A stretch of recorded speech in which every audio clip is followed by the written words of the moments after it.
I am genuinely excited to share that this episode is sponsored by The Real Real. Now you can get $25 off your first purchase when you go to therealreal.com/golddigger. therealreal.com/golddigger.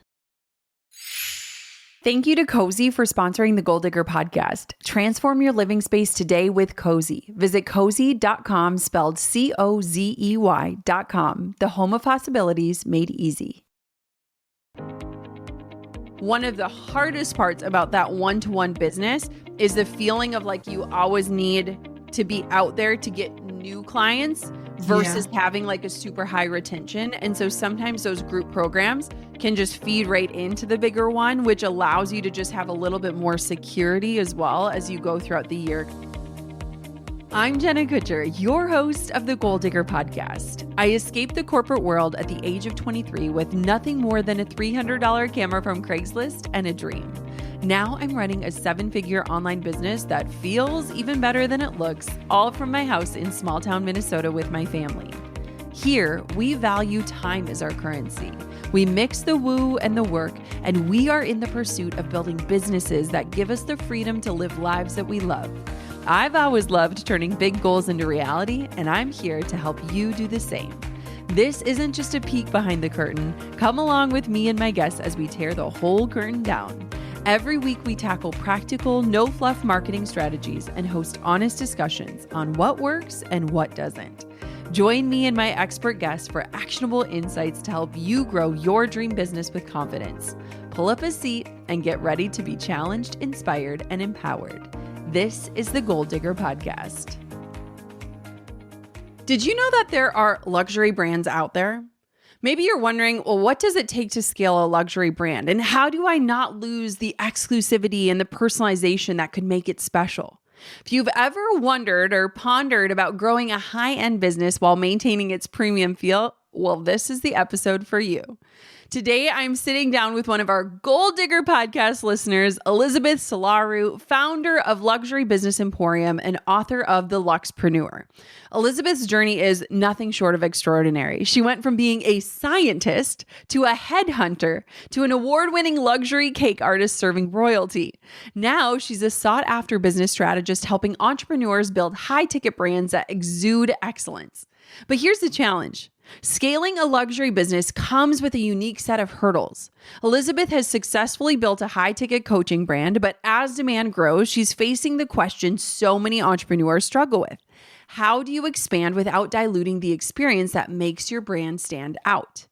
In today's coaching session, we're tackling everything from creating systems that maintain a premium feel to optimizing profitability to making sure multiple revenue streams work together seamlessly. So if you're building a brand that values quality over quantity and wondering how to scale without compromise, grab your notebook. This is an episode for you. Elizabeth, welcome to the Gold Digger podcast. I love every episode of the podcast, but I feel like coaching episodes have my heart because I get to connect with amazing people like Elizabeth who are a part of the Gold Digger community. So Elizabeth, welcome to the Gold Digger podcast. Thank you so much for having me on your show, Jenna. You don't know how excited I am to be here today. Thank you. I want to know, so paint the scene for us a little bit as to where you are in your journey, what your business is, who you serve, and then we'll dive on into some of the questions that you have today. Okay, so quick background. Used to be a scientist, then became a headhunter. Then I started my own luxury business, making cakes for extremely high-end people. And then COVID hit.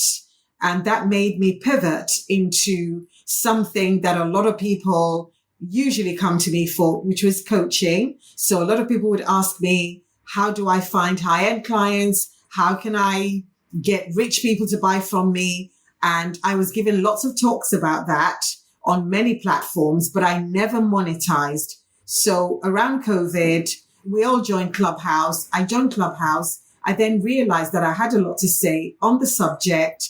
And that sparked an interest in luxury brand consulting.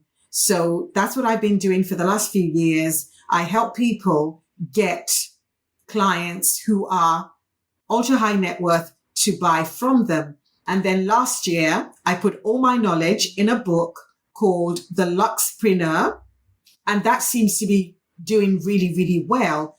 One thing I realized was that there wasn't a book on luxury brands or luxury businesses that were written from a founder perspective. They were all written from a luxury expert professor perspective. And as a founder with no money, but you have to get that client, that's a different perspective altogether. So I've written The Luxpreneur. It seems to be doing well. It's really resonating with people. So based on the book, I've started my other coaching business.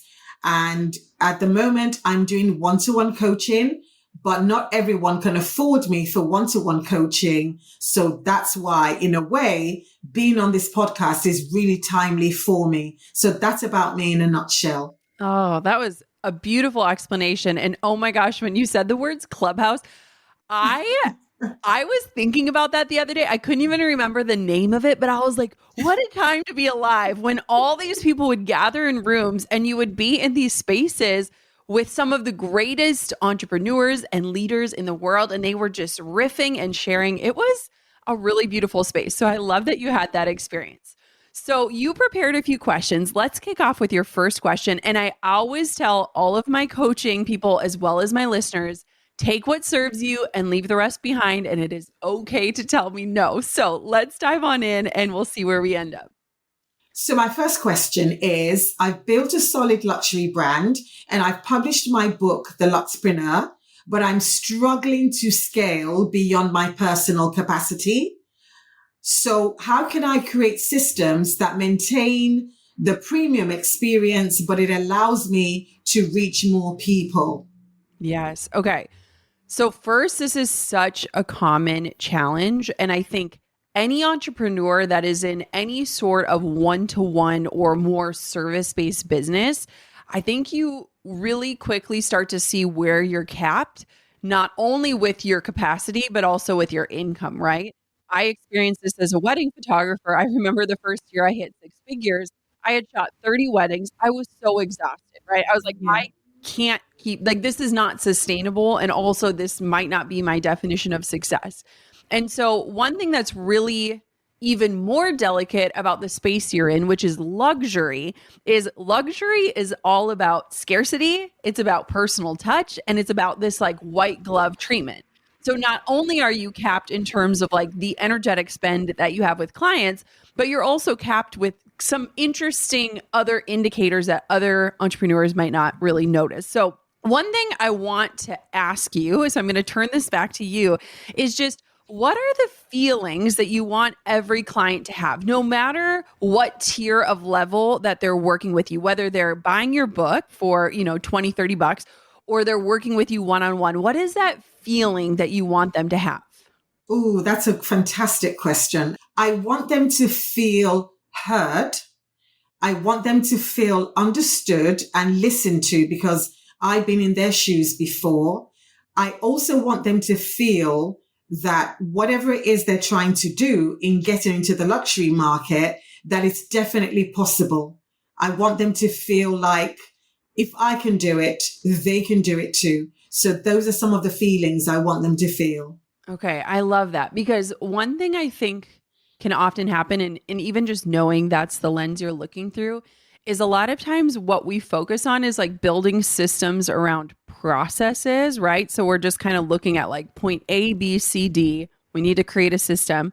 But I think, especially in the luxury market, but I would actually argue in any business, you can also create systems around feelings. So almost like these touch points, no matter what level someone's working with you at, that allows them the opportunity to feel seen, to feel witnessed, to feel heard, to feel the possibility.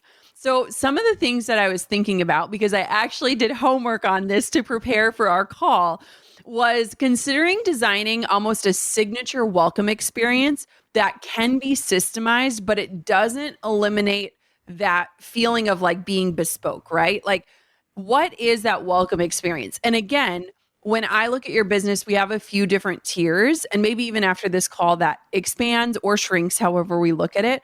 But like, what is that welcome experience? So maybe for a book reader, if you're able to gather their information, you can create a welcome experience that's simply through an email funnel, right? That still allows them to feel those feelings on a lower level because there's a lower level of investment.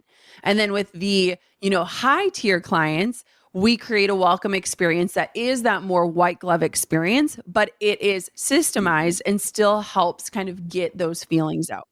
The other thing I was thinking about, and this would kind of depend on where you personally want to go and what your energy looks like, but I think you could really benefit from a very small, so I'm not saying big, a small, highly trained like concierge team to support you in the luxury touch points.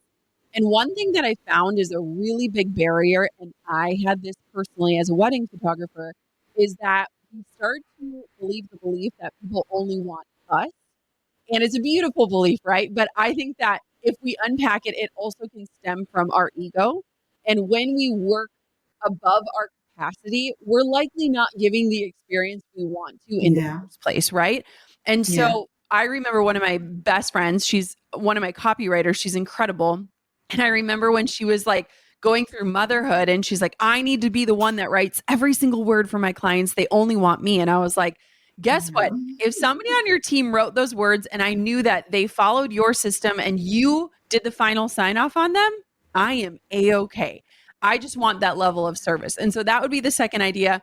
The last thing that I think would be really beneficial, and this also goes for our listener today, is really taking a look at identifying what parts of your work are uniquely you and what parts could be elegantly delegated. And I love the word Mm. elegantly. I feel like it hits the luxe area that we're talking about. But I also think, even the other day I talked to my mom and she's the main caregiver for my grandparents. And she sat down and made a list of like, here are all the things I'm doing for them. But there are only a few places that only I can do these things.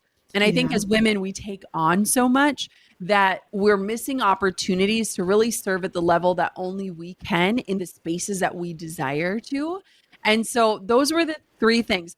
One question I have for you, because I have a follow up on this, is when you think about like the luxury brands that you personally love, whether it Yeah. could be fashion or travel or hospitality, what are the specific touches that make you feel like you're in luxury hands? Like, what is that for you?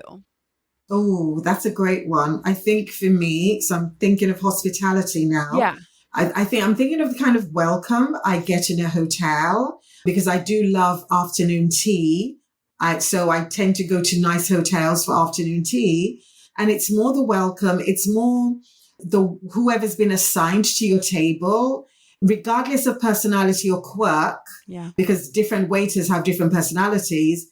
But I think for me, it's the feeling that they really want to be there to help you, to serve you, and make sure that you have an enjoyable experience. So that for me is the one thing that I can take that makes me feel served or seen properly. Yeah. Yeah. I love finding pieces that feel timeless and high quality, but I am also all about staying intentional with how I spend. So I am genuinely excited to share that this episode is sponsored by The Real Real. That is the best place to shop authenticated luxury, from shoes to watches to designer bags and dresses. Now, I have been slowly curating those timeless pieces that I know I will wear for years. And The Real Real has become my go-to. I actually just found a gorgeous Jenny Kane sweater that I had been eyeing forever at a price that didn't make me wince. They drop 10,000 new items every single day at 10 a.m. and 7 p.m. Eastern Standard Time, and every single piece is authenticated in person by experts, so you know you're getting the real deal. And since it's resale, you're giving beautiful pieces a second life, which is so much better for your closet and for the planet. In fact, The Real Real has found new homes for over 37 million authenticated luxury pieces. So instead of producing more stuff, they're making what already exists new. The Real Real is the world's largest and most trusted resource for authenticated luxury resale. With thousands of new arrivals daily, no one does resale like The Real Real. And now you can get $25 off your first purchase when you go to therealreal.com/golddigger. That's therealreal.com/golddigger to get $25 off. Start shopping now at therealreal.com/golddigger. This episode of the Gold Digger Podcast is brought to you by Mercury, modern business banking that helps businesses like mine simplify their finances. When I first started my business, I remember feeling so confused when it came to my finances. I was juggling invoices, tracking payments, and managing cash flow all across different tools. And let me tell you, it was messy. That's what impressed me about Mercury. With one clean dashboard, I can send international wires in US dollars, pay vendors, and issue virtual cards with 1.5% cash back. I can even lock cards to specific contractors and team members to keep spending on track. And if I ever need capital to fund inventory or a launch, that's built in too. Mercury brings banking, credit cards, and capital into one powerful platform so that I can stop stressing about the back end and get back to creating. Over 200,000 startups and small businesses already trust Mercury, and trust me, I can see why. Mercury is a fintech company, not an FDIC-insured bank. Check out the disclosure in the show notes to learn more. Deposit $5,000 or spend $5,000 using your Mercury credit card within your first 90 days to earn $250, or do both for $500 in total rewards at mercury.com/goal. That's mercury.com/goal. I love that. And I love that response because I think we've hopefully experienced something like that where you feel like they're excited to be with you and in your presence and they're paying attention. And I do think that based on some of your offers, other people could take on that role in that position for you if done well. It's kind of like you said, like at afternoon tea, it doesn't necessarily matter who your server is. If they're all giving that same level of experience and feeling, you don't really care, right? So So true. that might be something that we can think about as we go to the next question. Okay. So my next question is, yes, I've noticed that my revenue is increasing, but profit margins aren't keeping pace. So what strategies would you recommend for maintaining the same luxury positioning while improving profitability? Okay, so I love this question because I think people often assume that luxury equals high profits automatically, right? Like, isn't that funny? But I think that that's a No, misconception out there, right? Like, it's actually the opposite yes, sometimes. and that's what I was going to Yeah. say. It can be so incredibly expensive to maintain that level and that experience if you aren't careful. So, one of the things that I was thinking about is kind of almost auditing. So, as I was thinking about this question, is almost like an audit. And so, things that I would love to look at is where are you potentially over delivering in ways that clients don't actually value? And I see this often in our own businesses, even in digital businesses, where we're like, hey, there's this free bonus or like this surprise and delight that actually might add overwhelm to somebody. Or we're adding in these like valued at X, Y, or Z dollars, but the client doesn't value that at the same expense. And so, one thing I'd be curious about is, Elizabeth, have you ever been able to poll your past clients on, like what were their favorite parts? What, like just kind of to get that insight? Because I'm just curious if there are places that you're over delivering based on your own preferences that could maybe be cut back or that people aren't expecting and wouldn't know that they were missing out on. That I think is a great question because I think what I need to do is get detailed feedback. Yeah. So rather than, oh my God, Elizabeth, that was amazing. I had an amazing session. I had a fantastic session. Yes. I think I need to kind of reverse audit because yes, they may have had an amazing session, but what have they actually gone to implement? So what have they, so out of everything I've said or out of everything we've said in the session, what have they actually done? Yes. And I think we could link, I love that because it's making me think. I think we could link the effectiveness to that. So there's no point in delivering all the extras if what's making them very effective is one or two particular things. So that's one thing I definitely will be going back to do. So I need to audit my own delivery, my own self. So I love that so much for a bunch of different reasons because I think oftentimes, especially too, I know like when I was a wedding photographer, as my prices got higher because the demand was higher, then I felt like I had to throw in everything in the kitchen sink. It's just a Mm. tendency. And honestly, I think that simple sells better and complexity adds confusion. And a lot of times when we think we're over delivering, we're actually overwhelming. Yeah. And so, Yeah. what might also be interesting is either at the beginning of a session, if it's like a returning client, is asking them to brag about themselves. So, my therapist actually does this where she's like, share 3 brags with me of like things that you have implemented. And it gives her insight into like, where am I actually taking action? And what stood out to me about our past session long enough past the hour that we spoke to remember.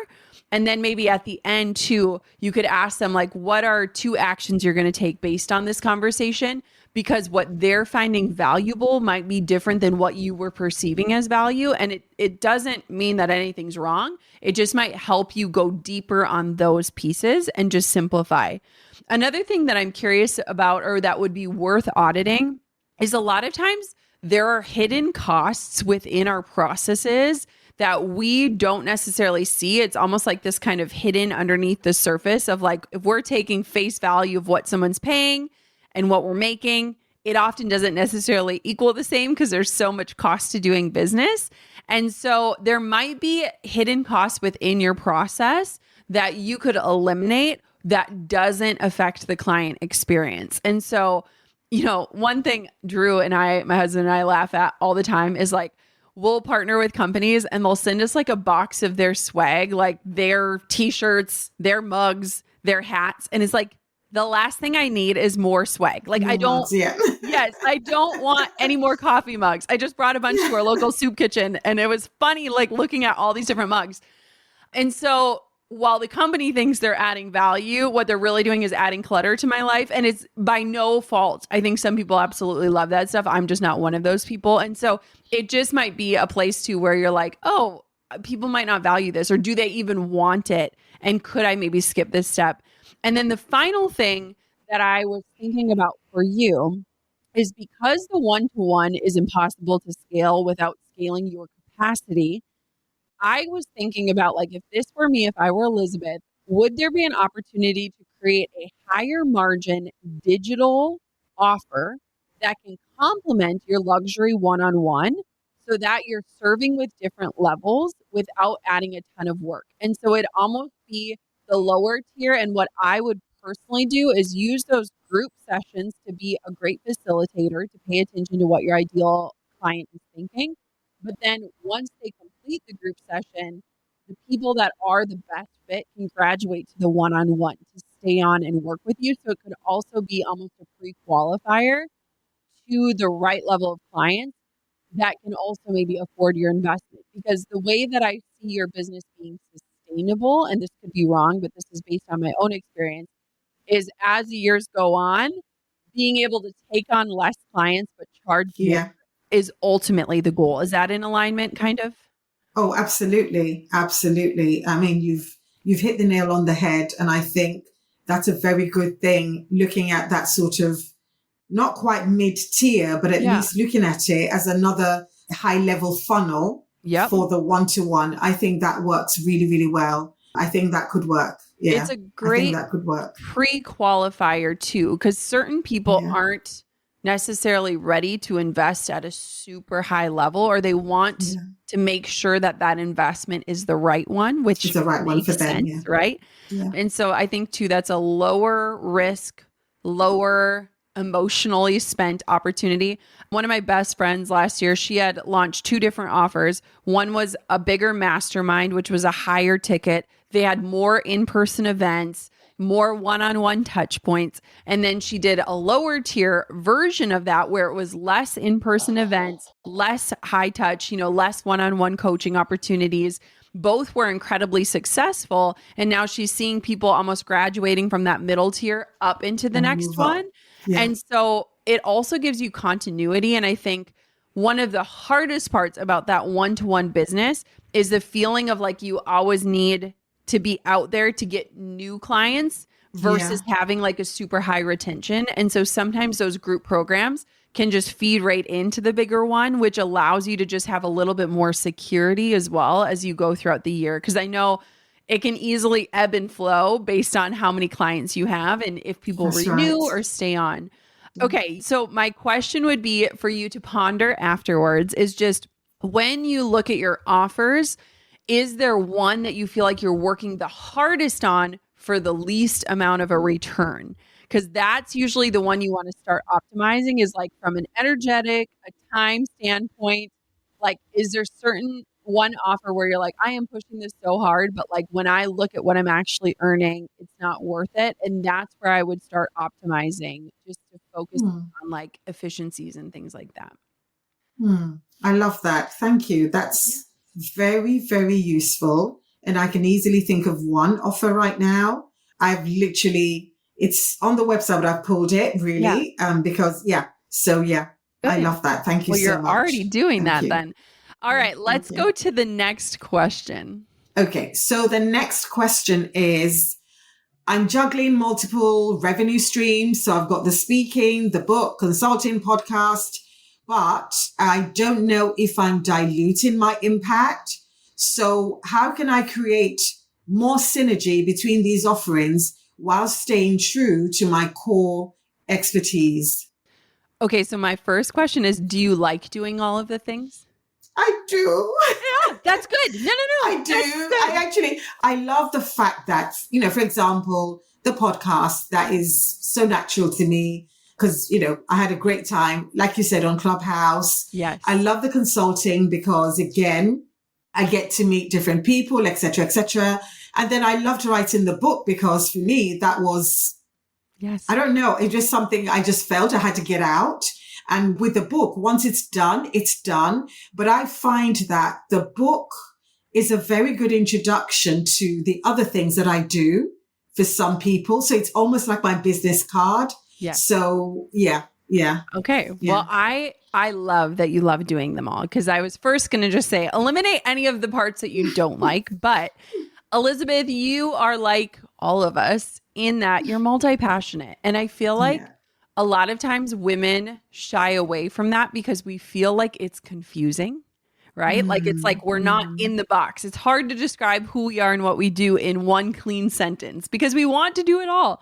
And so the problem with it, and this is one that I often face as well, is that it can often end up feeling like we're running like 5 different businesses, right? And so it's like, where does one start and one end, and how does this all make sense?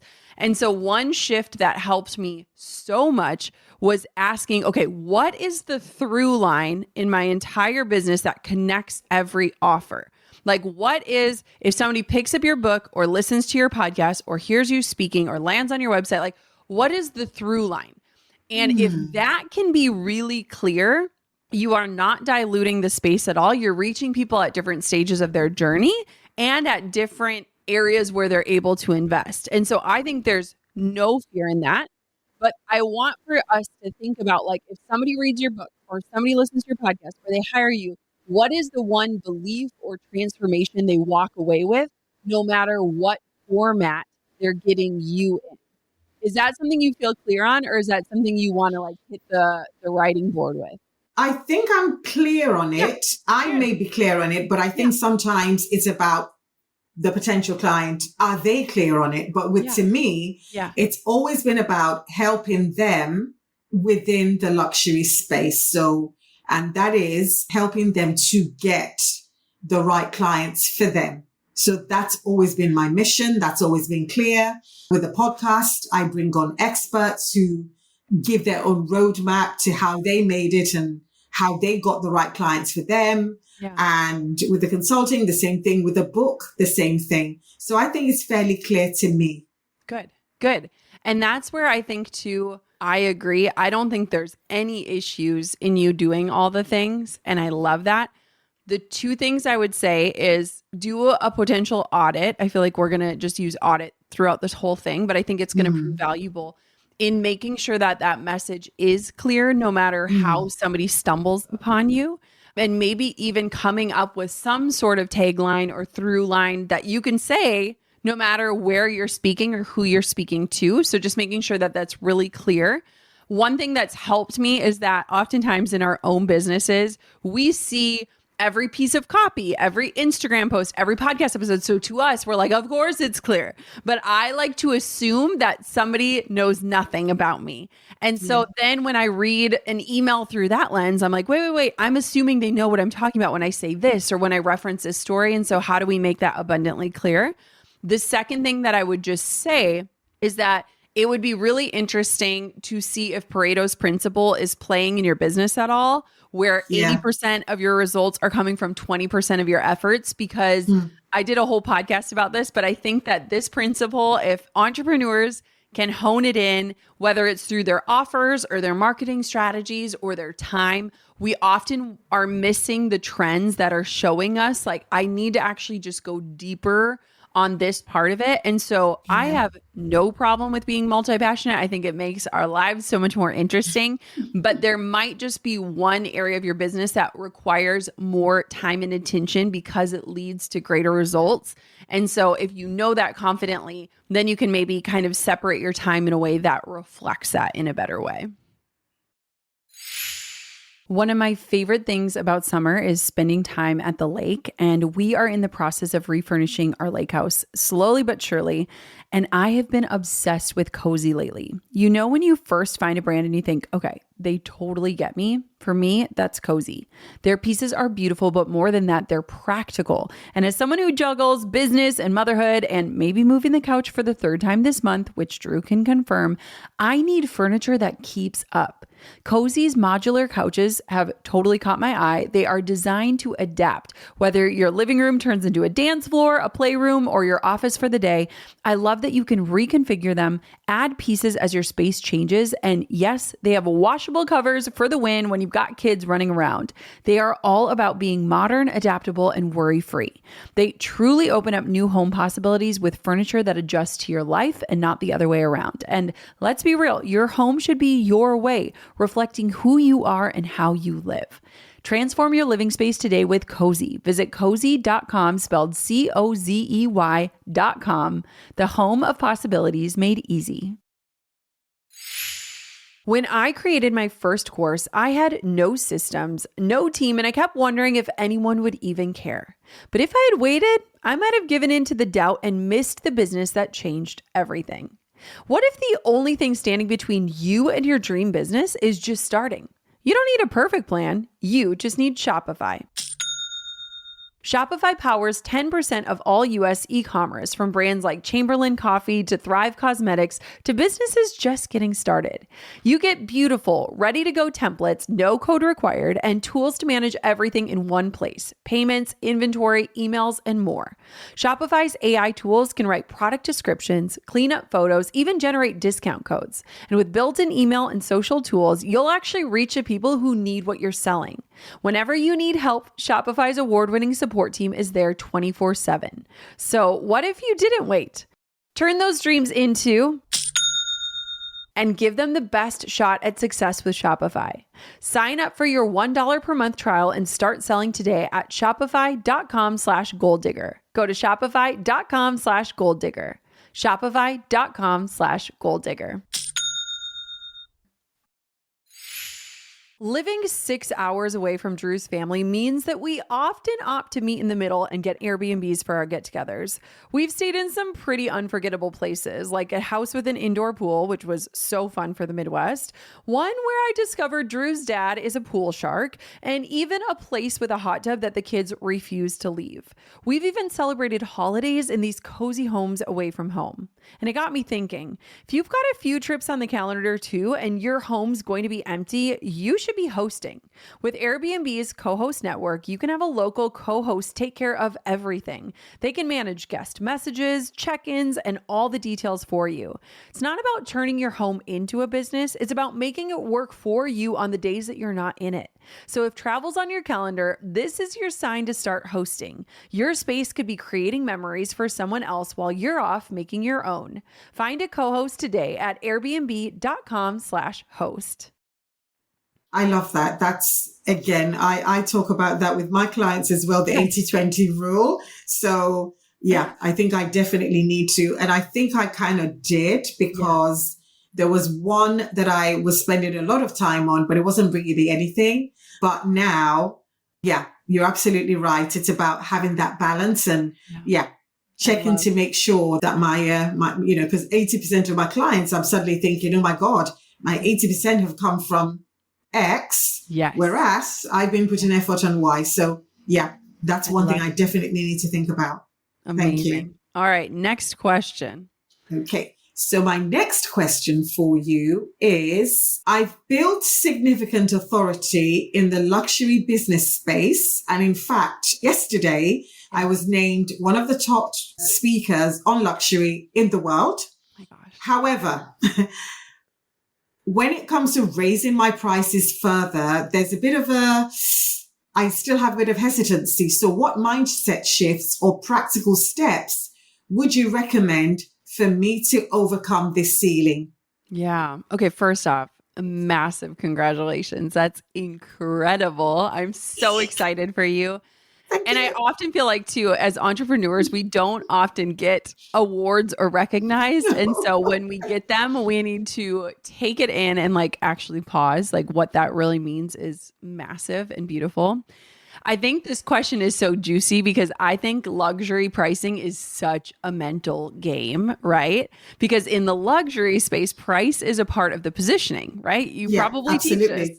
And Yeah, so it's I like do. if you're too accessible, you risk losing the very people who want to pay for the exclusivity. And so, one mindset shift that helps is really realizing like your pricing isn't just about you and what it is that you want to earn, it's about the perceived value to the client that you want to serve.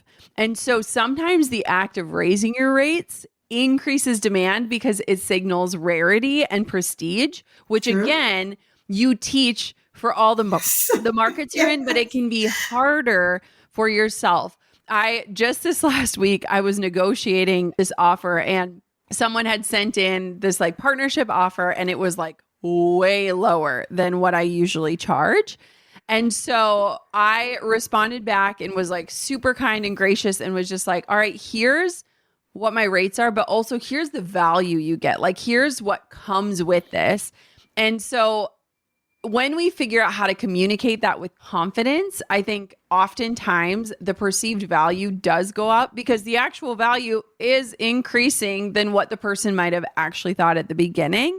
And so we want to figure out ways to decrease your accessibility in a way that feels really great. One really easy way to do this, especially if we stay on the lane of speaking, since that's what you're recognized for, is one of the things that I said for many years is like, I only speak on 5 stages a year. Like, I put a limit to that and just let people know, like, you're not going to see me on 50 stages. This isn't what I'm going after. I speak on a very limited amount of stages, especially because I'm a mom and I don't like to travel to be away from my kids. So if I'm going to be gone, it's got to be worth it for me. And so kind of setting parameters around that can decrease your accessibility, which can, again, increase your perceived value. But my question for you is this, is like, if you had to price based purely on the transformation that you know and you're confident that you can deliver, not your time, not what feels, quote, fair to you, what would that number be? And you can share it out loud if you want to, or you can keep it to yourself as you work through it. But I feel like there's probably a story that we're telling ourselves around why that number feels too high. Oh, I'm looking at a very healthy 5 figures. There you go. That was the number that just popped into my mind. And I'm going by instinct here that something is telling me that that is what I deserve to charge. So yes, I'm thinking of very healthy 5 figures. And I'm even I'll tell thinking, you that people pay that. why not 6? I've been paid that before. Yeah. So Yeah. I think too, when we can talk to other women who are in that world and know what offers they're getting, it can also bolster our confidence. I remember sitting in a room with some of my friends and we were talking about keynotes and speaking and just, it's a lot of effort. It's not just speaking an hour on stage. It's the days to get there, and the preparation and the outfits, and the mic checks and the meet and greets and all of these different things.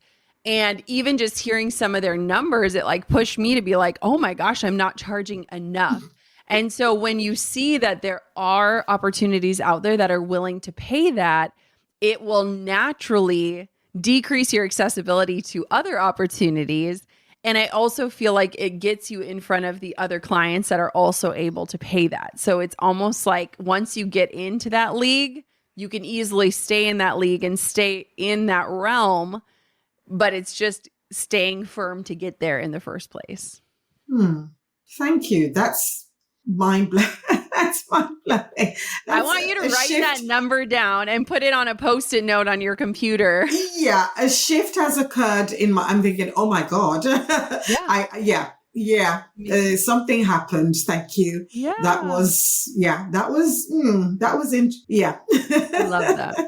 Something happened in my brain. Good. Well, and stick with that too. I think, it's interesting because a lot of times we almost are prone to be like, well, what is your budget? Or lead with that first instead of I here's what I know. charge, right? I know. And so it's interesting how we can often devalue our own work or not even present the numbers that we need or want to hit. And Wow. so I think that that's a good step. You have Hmm. one final question. Let's hit it. Okay, so I'll try and make it a great one. So this is a one about building a team Okay. that truly represents my brand standards, because as you grow, as you said earlier, you got to delegate, you got to devolve, et cetera, et cetera. So how do I go about building a team that reflects my brand standards? Yeah, I love this. And I think this was a really good question, especially in the market you're in, because we were kind of talking about like elegantly delegating, right? It's not Yes. anyone can do it. No. You want people that do it in the way that you want. And I feel like, especially with luxury, it is fine attention to detail. And I mean, all of that matters. And so, one thing that has worked really well for me, and I have people on my team that have been with me for almost 9 years. So, like, I hire people that stay. And what Okay. I look at is hiring for values and training for skills. And I I love am that. willing to do that. And I feel like, especially with luxury, skills can absolutely be learned.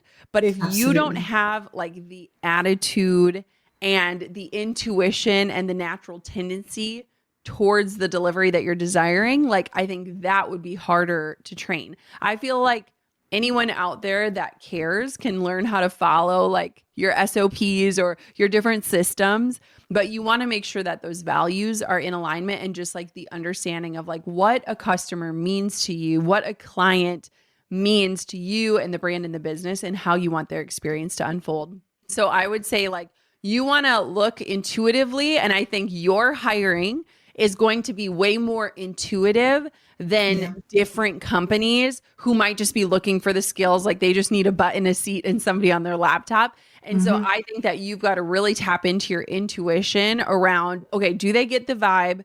Do they notice the details? Do they understand what this experience needs to be for somebody?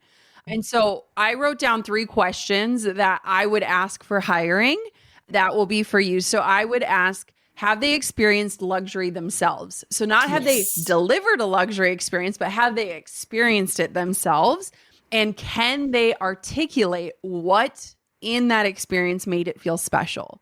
And so even as you were talking about going to tea, I was just thinking about this awesome hotel Drew and I recently stayed at where like we walked in and they had like warm towels like Yes. waiting for you and somebody greeting you and letting you know here's exactly where you go and I'll be right here if you need anything. And so that's the first question I would ask. The second one is, do they have a hospitality mindset? Meaning, can they anticipate needs before they are spoken? And so one thing I think, although our businesses are very different, one thing that my team is incredible at is anticipating needs and figuring out, okay, not only what do we need to get done, but what does our clients need? And so you want somebody that can pay enough attention, not just to follow step A through Z, but to pay attention to that nuance of like, can you anticipate needs? And then the last one is can they explain your brand ethos back to you in their own words? So you know what it is. And I think too, this will naturally come as you expand on like the through line of your business and making sure that that's there. But can they explain it back to you? And I think those are 3 things that I would bring into any interview Because I think off of those three things, your gut is immediately going to know, like, are they a fit? Do I feel comfortable with them? Now, with that, I would say that the releasing of the control is going to be the hard part, especially in this experience. And so if I were you, like if you signed on a new one-on-one coaching client, I would have you deliver that first call and then make the introduction to someone who will be there for invoicing and scheduling and all of that stuff. And that would free you up on all that in between stuff so that Yeah. you can show up to the coaching call and then, like, again, hand the torch off to somebody else. They can deliver notes and feedback from the coaching session, next steps, all of that for you. And so, again, once you get really clear on the places that only you can serve and show up, which are actually pretty limited to speaking, your Yes. podcast, and the Yes. actual coaching, Yeah. all of the other things that you're doing day to day, I would argue could be delegated and they would free you up to do more of that stuff that you love.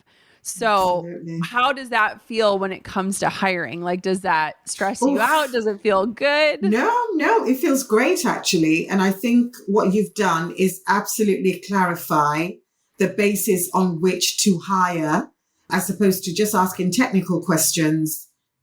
Again, Yeah. I love the values-based hiring and then the training can follow. And I think for me, I sum it up as somebody with a teachable spirit. Yes. I love that. Yes. So that's fantastic. I mean, I can't thank you enough for that. Oh. That's amazing. Thank you. Oh, yes, I am so excited for you. Do you have any final questions that came up during our conversation today?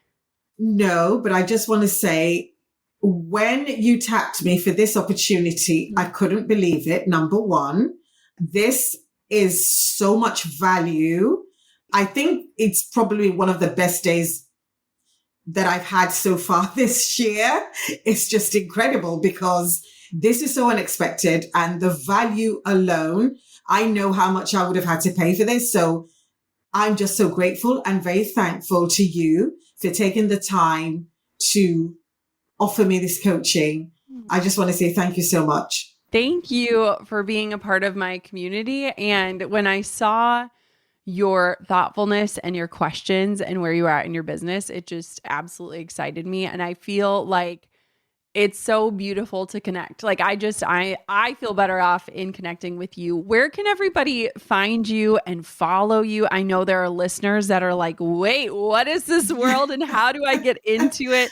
Give us all the places, including your podcast. Remind us of your book. Let's all get connected with Elizabeth. Okay, so you can find me on LinkedIn. That's my home for now. I write every day. I do posts on something about luxury business that can help you. So I'm on LinkedIn as Elizabeth Solaru. You can find my book, The Luxpreneur, on Amazon. So amazon.com, amazon.co.uk.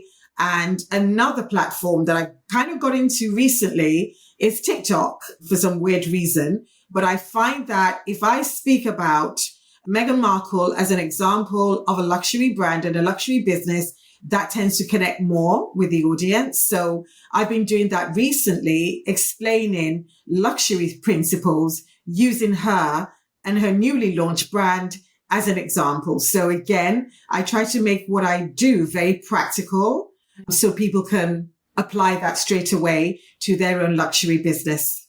Amazing. And your podcast is? The podcast is called The Luxury Business Podcast. Amazing. I am so grateful for you. Thank you for coming on, asking brilliant questions. And now we all get to watch you run with this. So thank you again, Elizabeth. Thank you so much. This has been incredible. And what a day. Thank you so much. As soon as we finished recording, Elizabeth was telling me just how amazing our Facebook community is. In fact, that is exactly how we found her for today's coaching episode. If you are not a part of our Gold Digger Podcast Insiders Facebook group, what are you doing? Get in there. There are tens of thousands of listeners to this show that are waiting to collaborate, to meet you, to troubleshoot with you, to befriend you. It is just an amazing place on the internet, a place of positivity, a place where we can work together. It is an amazing community. So hit the link in today's show notes or show description. Jump on into our Facebook group. We would love to have you in there. And if you've ever wanted to be coached on the Goal Digger podcast, that is where you need to be in order for me to meet you. Thank you so much for tuning into this episode of the podcast. If you know someone that could benefit from it, please take a second to share this episode with them. It makes my heart so happy knowing that these episodes are going out to your friends and family that you love. And of course, until next time, goal diggers, keep on digging your biggest goals, and I'll look for you inside of our Facebook group. Thanks for pulling up a seat for another episode of the Goal Digger podcast. I hope today's episode fueled you with inspiration, gave you information that you can turn into action, and realigned you with your true north in life and business. If you've enjoyed today's episode, head on over to goaldiggerpodcast.com for today's show notes, discount codes for our sponsors, freebies to fuel your results, and so much more. And if you haven't yet, make sure you're subscribed so that you never miss a future show. We'll see you next time, Goal Diggers.